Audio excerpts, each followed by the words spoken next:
Hello, everyone, and welcome to The Vortex, where lies and falsehoods are trapped and exposed. I'm Michael Voris. Imagine, if you will, a long train, many cars or boxes that jumps the tracks, your classic train wreck. Important point to keep in mind as we think about the train wreck the church has become. The entire train does not jump the tracks at the same moment. On a long train, in fact, it is entirely possible that the passengers near the rear may be unaware that the engine has derailed. It takes time for each of the cars to jump off the rails, a kind of domino effect. Likewise, there's a certain inertia moment where so many of the engines or cars near the front have jumped the rails that the wreck will happen with increasing velocity for the cars in the back. Welcome to the Catholic Church train wreck of the third millennium, because that's where we are right now. Not quite, but almost every single car is now off the tracks, and those that have managed to hold on are jumping off at a faster rate. In short order, there will be nothing left. Of course, in this analogy, the entire train is destroyed, never to see the light of day again. We know that can't happen in the church and with the church because there is the divine protection aspect. But that doesn't mean the train wreck isn't real. All it means, no small shakes here, is that the church will be resurrected and restored, and that it will be done because of our Lord's promise. He can do a direct intervention, a spectacular miracle, or, as he has done much more frequently in the past, employ human agents to carry out his divine will. But his will that the church will last forever is never in question, completely off the rails or not, which it is, or very nearly is. All that said, consider the reality, meaning the scope and the level of the disaster, the carnage that is the church these days. Just last week, the Diocese of Madison, Wisconsin, announced a plan to slash parishes, get these numbers, from the current 102 all the way down to just 32. 70 out of nearly 100 parishes, 70%. That is a train wreck. When you do a deep dive into the announcements and the bulletins and the brochures and the releases and all of that, the carnage is evident. For example, the bishop himself, Donald Hying, who, by the way, blew up Father Richard Heilman for saying the truth about politics, admits the disaster of what cannot be denied. He ordered an extensive study on the state of the church in his Diocese of Madison. He wanted that done. And here are what he calls his 8 takeaways and his reasons for cleaving not just meat, but actual bone. Number 1, total population is growing. Number 2, young people are leaving while older people are dying. Number 3, and that means Catholics, fewer are attending Mass. Number 4, there are significantly fewer receiving sacraments, significantly fewer. Faith formation enrollment is in a free fall, his words. Number 6, there are significantly fewer priests. Number 7, only 2% giving rate, and older people are giving less. And number 8, you can't afford quality staff to keep them around. Now, as a return to our train wreck analogy, only one of those 8 takeaways is attributable to anything other than church leadership over the past decades, and that would be the small giving rate by older people, what he deemed number 7. In a Biden economy, all charities are taking it on the chin a bit, at least. Also, note a point easy to blow past. Number 1, the overall total citizen population is growing.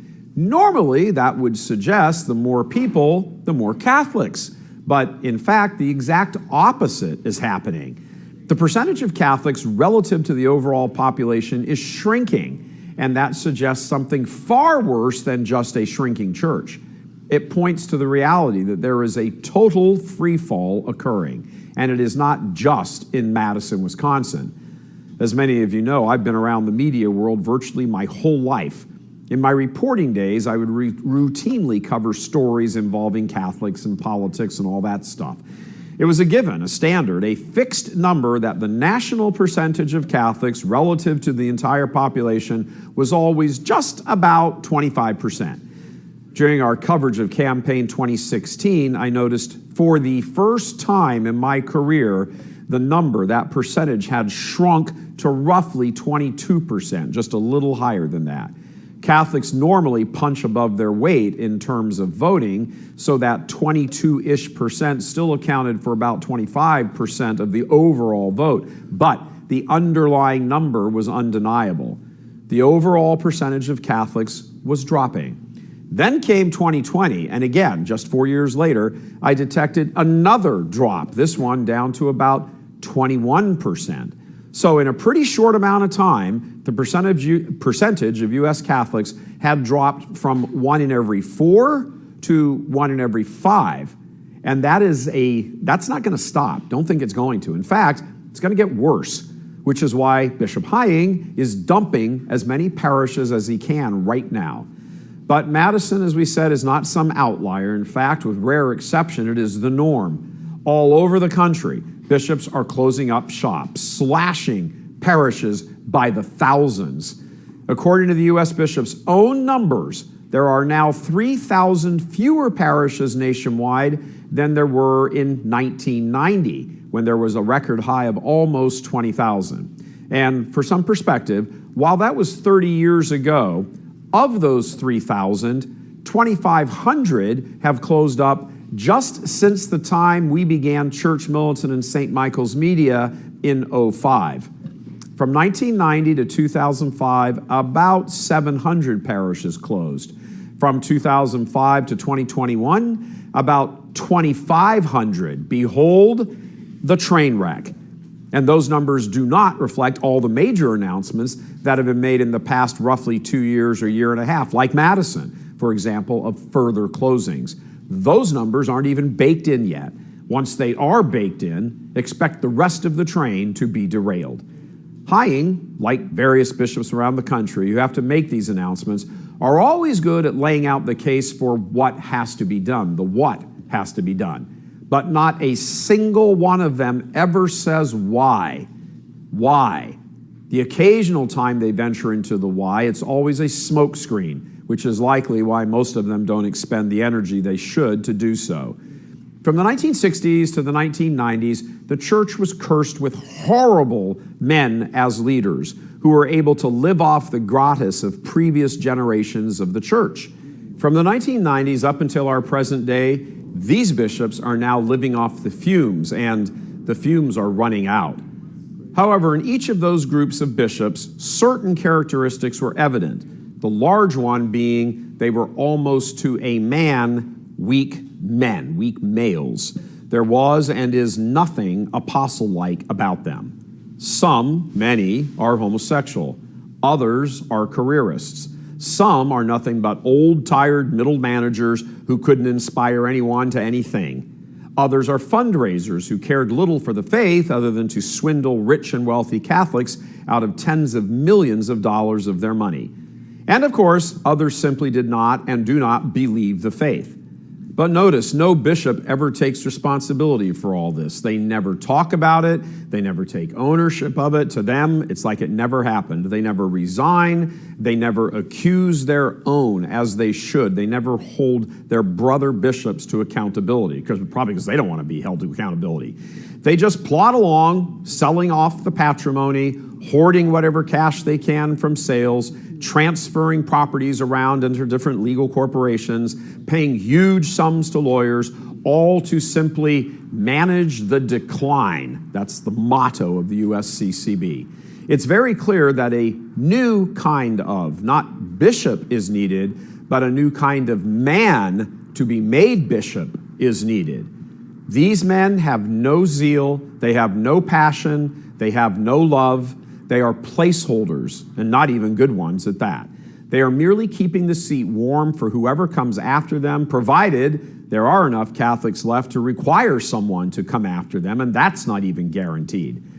The church in the U.S. has become a small, unimportant voice, really insignificant in the larger discussions of the culture.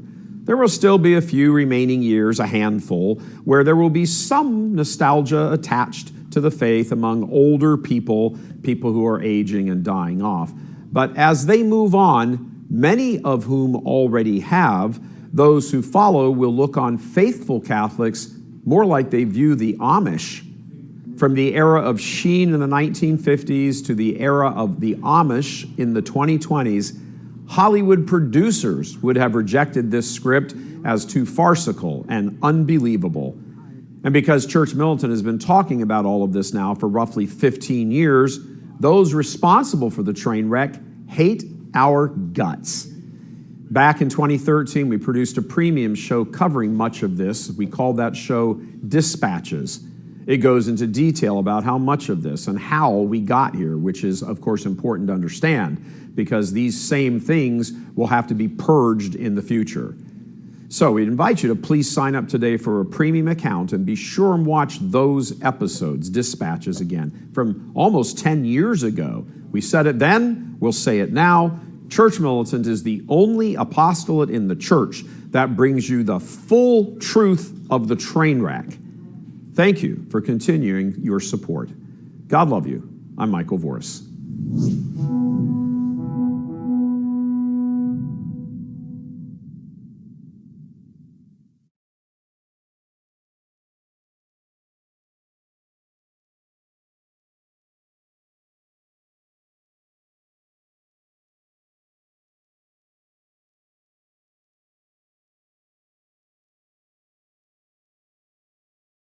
Military term because the United States of America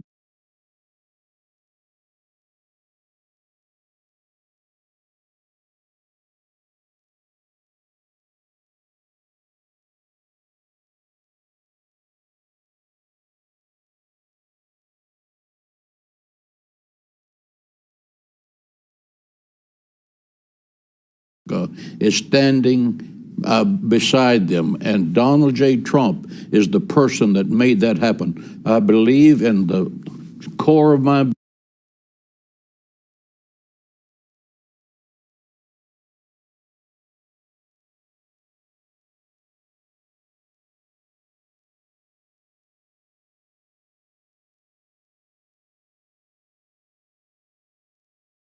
said that Israel is the apple of my eye.